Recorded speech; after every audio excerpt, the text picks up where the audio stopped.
What's up, everybody? I'm Puma Pete. And I'm Musa. And a Friendly Fire Co-op back playing Divinity: The Original Sin. Full released version, if you will. Just finished the taking care of the burning ship stuff. And I will run over here, talk to Lewis, and our home, our livelihood, all sunk in a matter of minutes while we could do nothing but look on.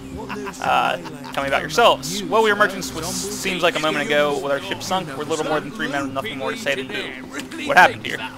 Bleeding orcs, they can't keep off this place for the life of them. They came in here slinging fireballs and swinging swords. Wasn't a thing we could do to defend ourselves. About finding work. With our ship gone, nothing for it but to get a job. Slim pickings around here, that's for sure. Maybe you can keep an eye out, though. So, I'll take my leave. Got a new quest, Shipless Sailors. Just trying to find a job for those three. I'm sure you guys have seen that quest before if you've played the beta and if you've watched our videos. So, something funny happens. If you come over here and you click on the chest, or the first time I did it, it goes, even the greatest warriors in Riveland can't cross a rope. That's funny. I did not get that when I said it says can't reach. I'm sure you probably need telekinesis to reach it. Yeah, or like one of them jump things. Oh, I didn't even think about that.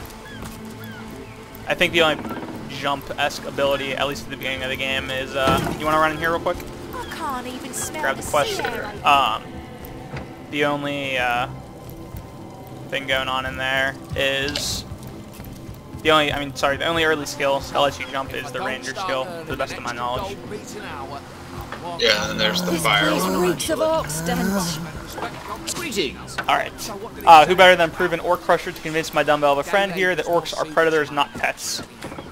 Enough of that. I know how dangerous an orc can be, but this one has been reformed. Anyone can see that she's completely docile, but my prejudiced friend here still wants to kill her.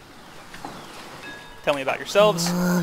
Maybe before the Great Orc Raid we had time to indulge Ninius's idiotic obsessions, but now we're needed at our posts. I can hardly believe I've been wasting time protecting an orc when I should be running them through. Excuse my friend's violent outburst. He hasn't enjoyed a woman's touch in quite some time now. It makes him a bit edgy. I feel your pain, Marius. Your woman's touch is less of a loving caress and more of a claw shank brutally through the throat. I'll take my chances as a bachelor, thanks. What's this about a charmed orc? My friend here and I were patrolling outside the city walls when... Who did I see creeping along the shore but this lovely orcish lady? For a brief second, as long as eternally we locked eyes. Perhaps confused by the butterflies in her stomach, she sprang up and began running, claws bared, toward Marius. Unfortunately for him, I had the presence of mind to ignore my sword and instead adroitly fling my pouch of trinkets toward her. A vial of love potions shattered over her head, and when she turned to face me, she became instantly enamored. I'm sure she must have been compelled to join the orcish army under some kind of duress. A lady with such a sweetly savage manner would never willingly join up with those vicious marauders.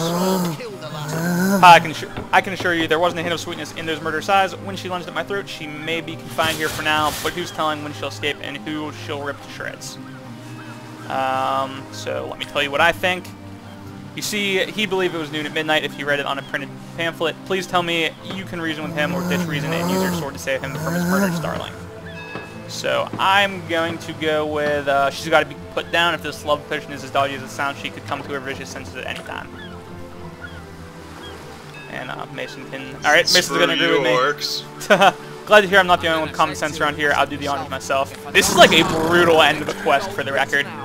No, she's harmless, please. Wham! Just pulls the sword out and kills her. Brutality, if you will. That guy's not particularly happy with me. So, that's the end. That was a really quick quest if you guys haven't done it before. I'm not going to say what happens if you choose the other option, because, you know, there could be people out there that want to play things differently than us. There is another option, though, obviously letting her live, and that will have a different outcome if you choose to go that way. I also wanted the pragmatic, because I think at this point I'm kind of going down the path of pragmatic over romantic. I've never been much for the Lucky Charm trait. I'm just going with crafting trait. You never know when that might be useful. So we will run up here. I'm sure all this looks very familiar. People have seen these playthroughs before, but for those that haven't, this is the opening town of Cecile, and I want to show everything. So that's what we're gonna do here. Run over here for another super short quest with some trait effects. So run up here and Robin and Roa. Say no one's around, you wouldn't raise a fuss if I borrowed one of these fish, would you? Borrow indeed, I'll sooner meet a cat wizard than see that merchant repaid. Come now, I'll be good for it, I swear. Are you in the habit of stealing? I never would have dreamt of resorting to petty theft during better times, but what choice have I got now? If it's steal or starve, I'll choose steal. Tell me about yourself. Oh, my story's tired by now. I was happy enough, prosperous enough before these lean times around Cecile began. Still, that doesn't waive a man's need to eat, you know. It's going to be interesting. So what do you think? Should I snag a fish? I'm going to say the merchant has to eat too, you know. Leave the fish alone.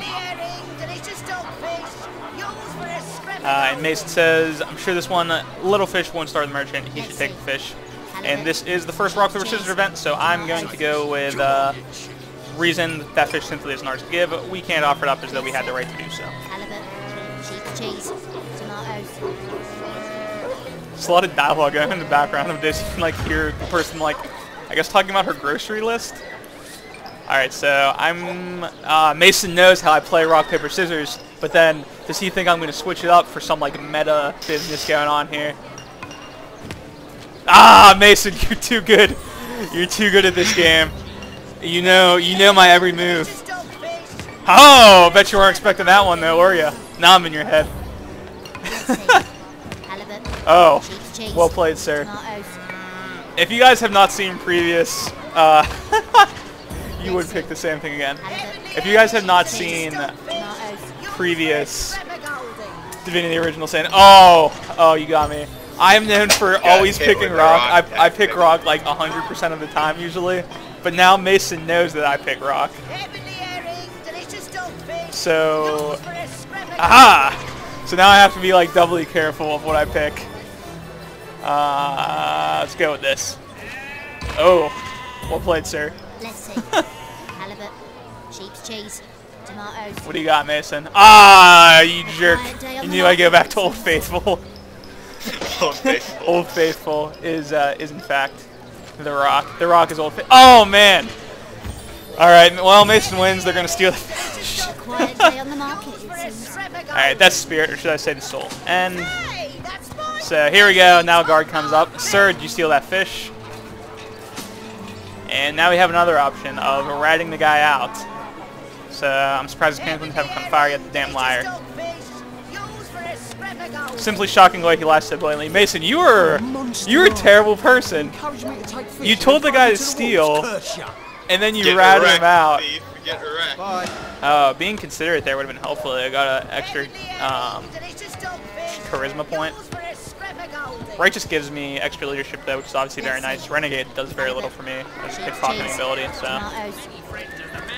Okay, so basically you want to come up and... Do you want to speak to her? Actually, I will, just to show, but Greetings. So, oh hello love, nice day for a little stroll around the market, isn't it? But it can all be ruined so quickly with vicious brutes approaching one left and right. Are you having problems with strangers approaching you? Well, not particular, but with Counselor Jake's murders on the loose, one can never be too careful. I'll bet my bottom dollar it was a testosterone-fueled madman who killed Counselor Jake. Bye. Huh. That is very different. If you used to approach her as a male character, she would, like, freak out. So, that was way, way different. That was actually really weird. So, that woman is certainly afraid of strange men. Mason, thank you. Such a shame she ought not to treat the entire half of the population as potential criminals. And I will say, egregious stereotyping does far more harm than good. Gotten bold, and bold is initiative increased by 1. Cautious would be sneaking increased by 1. So definitely bold would be better for me. Anyway, I'll run up here now and let's speak to Mendius, who I'm sure many of you guys have seen before. You there, moment of your indulgence, if you please. You are the source hunter, are you not? The hero of the whole of Cecile is buzz about. The talk of the town, the juiciest grape on the grapevine, such a pleasure to meet you, a delight. No, scratch that. It's so much more than a delight. It is an intervention of fate. Yes, that's it. Fate has put me on this very spot, so I may tell you all about a most intriguing opportunity indeed. And you are? Mendius, at your service. What is my profession? Well, I'll tell you what it used to be, and that is a man of medicine. But what does a man of medicine do but mend what has first been broken? I save lives to be sure, but today I changed them. It's about that opportunity you mentioned. Oh, it does not mean an opportunity. It is a once-in-a-lifetime chance to become better, to become the full extent of the promise that is locked inside of each and every one of us. So first of all, let me ask you this question. Do you like adventure? I'm here to do my duty, which is hardly the same as adventuring. Agreed, adventuring implies frivolity, duty does not. You may tell yourself you dislike adventure, but the mud on your boots and the blood on your blade says otherwise. One wouldn't become a source hunter if one didn't relish the exhilaration of the battle, the lust for hidden knowledge and secrets. Too bad your line of work comes with such measly recompense, am I right? The wage of a mere soldier. Now between you and me, tell me truthfully, don't you sometimes wish you could earn more? Well, I can't say that I haven't. Yes, some extra gold is always welcome. Indeed, gold is always welcome, and among the fabulous five, gold flows as freely as water does to the sea. Even so, my friend, matters to a pecuniary nature aside, don't know what that word means. What is life without variety, without spice? To be a source hunter must get frightfully dreary sometimes, am I right? All those orders, investigate this, retrieve that, and at the end of the day, what do you have to show for it? Wouldn't you prefer to call your own shots, be your own boss? Sheep's cheese. I mean, we're trying to save the world. Mason, shut up. We're just lackeys. We're not trying to save the world. It's better to leave than to follow it, that much is true. Mason, we're just here to solve a murder. I don't know what you're talking about with all this saving the world business. Well spoken, well said indeed. Life's too short to spend it doing someone else's bidding, am I right? Of course I am, and I couldn't help you attain the dream and enact the change that you deserve. That's exactly why I'm here. Why fate has put me right by the door to the King Crab so that I can meet you and tell you about the marvel that is the Fabulous Five. The invitation to join is yours. Grab it. So, tell me more about the Fabulous Five. The Fabulous Five, how I enjoy simply saying the words that describe the most illustrious and celebrated Adventurers Guild in Rivelin. Our mission, to better the world. Our mantra, to better ourselves as we do so. To realize our dreams and cleanse our souls. So, you'd like nothing more than to enlist, wouldn't you? Of course you do, and you can. Of course, if you still have questions, I still answer them to the best of my abilities, but if not, how about we get started? So I'm going to say I'd like to enlist. In reality, I probably would not enlist with him, but I want the quest that comes along with it, so, Of course, all you need to do is sign the waiver, and just like that, snap. You're part of the family, all you need is your lovely little autograph. What do you say? So, join a guild, better the world, earn a lot of gold. Yes, count me in. You'd fall for this foolish scheme, God, you're gullible. Mason, if I don't get this quest, I'm going to be grumpy with you. We must think of our own futures. The Order Source Hunters will not provide for us forever. So... Okay. I'm going to intimidate you, Mason. How do you feel about that? We, the Terrific Two, will soon become... I'm not going to join some freak show, neither are you. Alright, so... If I was Mason, what would I think I'm going to do here, and then what would I do to stop it? Haha! I'm in your head now, Mason. Uh-oh. I gotcha.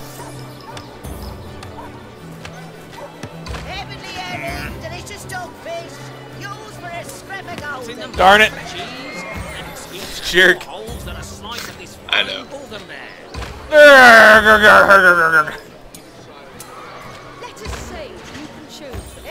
Is this you acquiescing so that we can get the quest?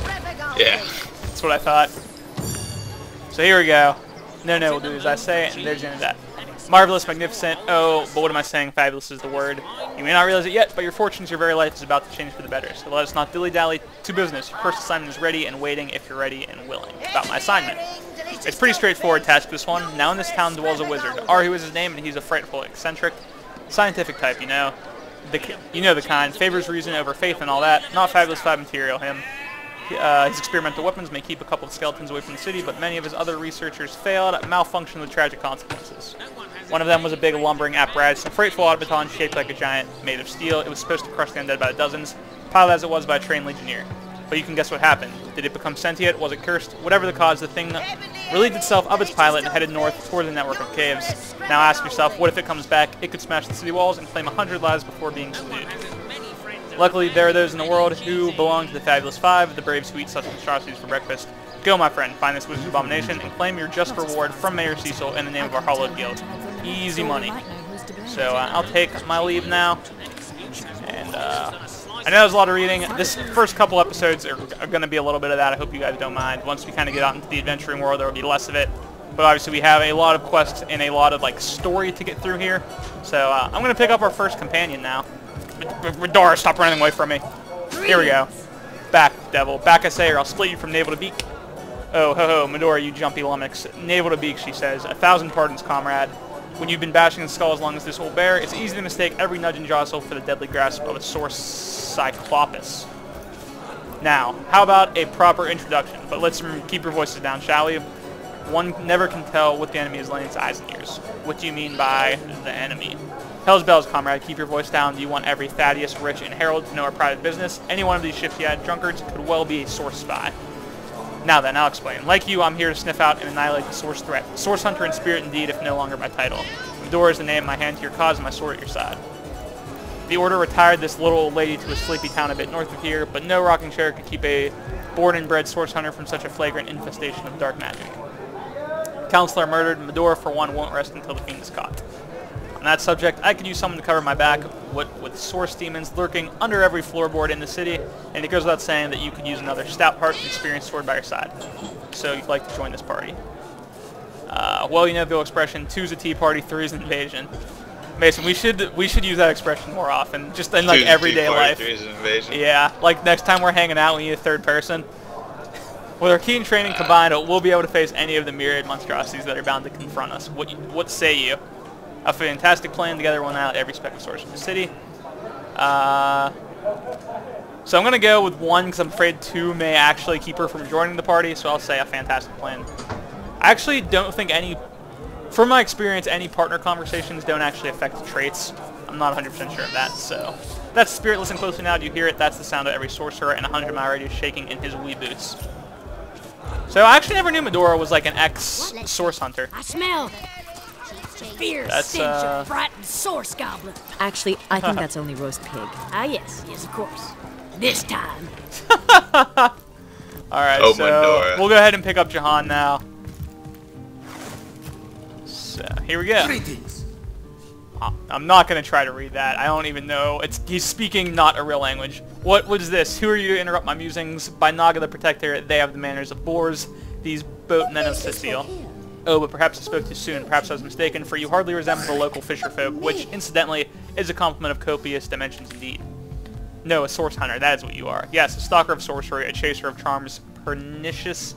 In truth, I cannot go as far as to say it is a pleasure to make your acquaintance, for I take no pleasure in the company of man, but it may just be to our mutual advantage to join forces nonetheless. Why would you want to join forces?